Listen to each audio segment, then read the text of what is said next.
Gordon Goes Foreign. Lots of people travel to the big station at the end of the line.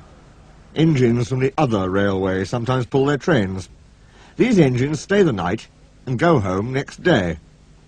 Gordon was talking one day to one of these.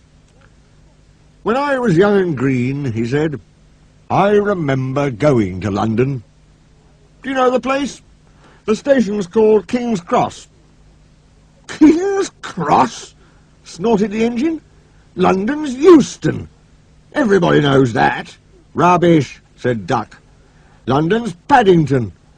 "I know. I worked there." They argued till they went to sleep.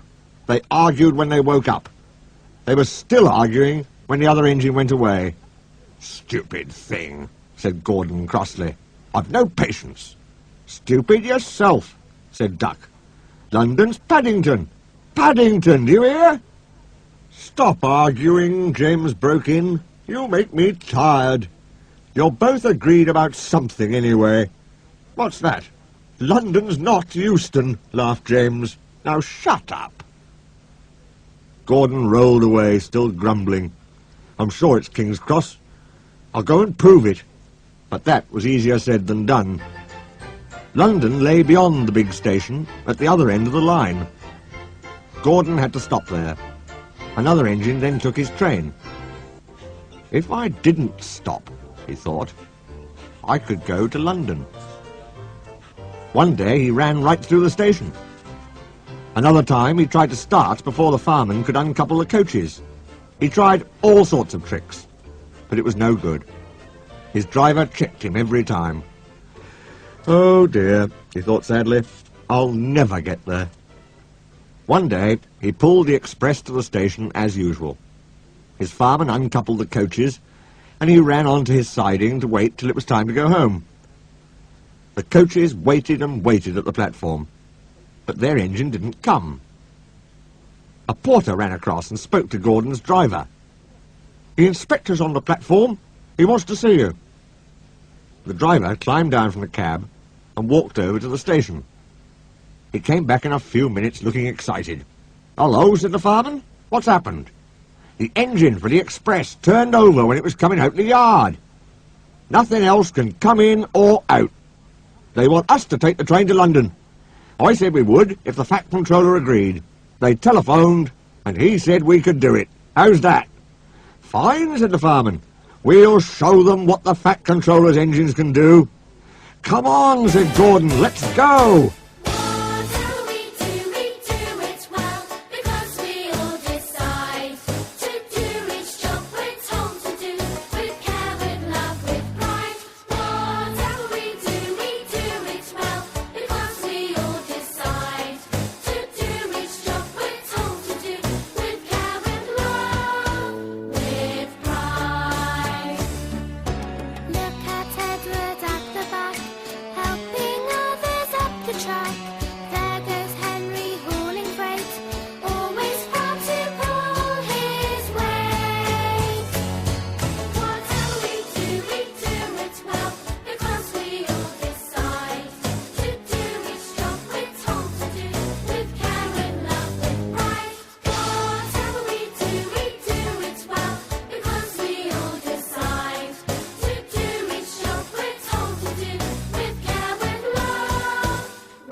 He rolled quickly over the crossings and backed onto the train. It was only a few minutes before the guard blew his whistle, but Gordon thought it was ages. "Come on! Come on!" he puffed to the coaches. "Come on, come on, come on, come on, come on, come on, come on! We're going to town, we're going to town," sang the coaches. Slowly at first, then faster and faster. "We're going to town, we're going to town, we're going to town, we're going to town."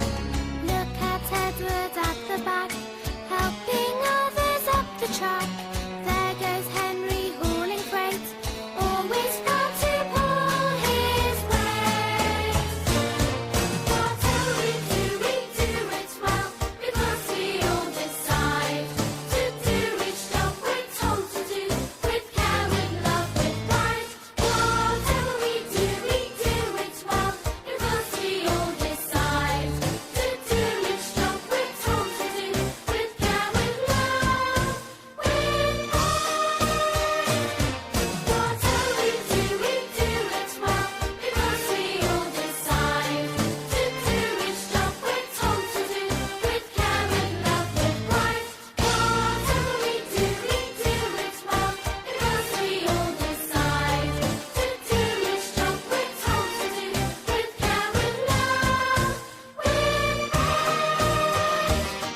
Gordon found that London was a long way away.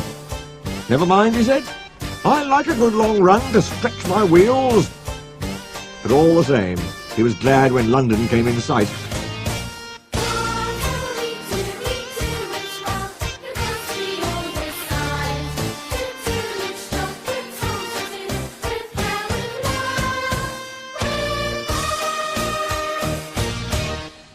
The Fat Controller came into his office next morning. He looked at the letters on his desk. One had a London postmark. "I wonder how Gordon's getting on," he said. The station master knocked and came in. He looked excited. "Excuse me, sir, have you seen the news?" "Not yet, why?" "Oh, just look at this, sir." The Fat Controller took the newspaper. "Good gracious me," he said. "There's Gordon. Headlines, too. Famous engine at London station. Police called to control crowds."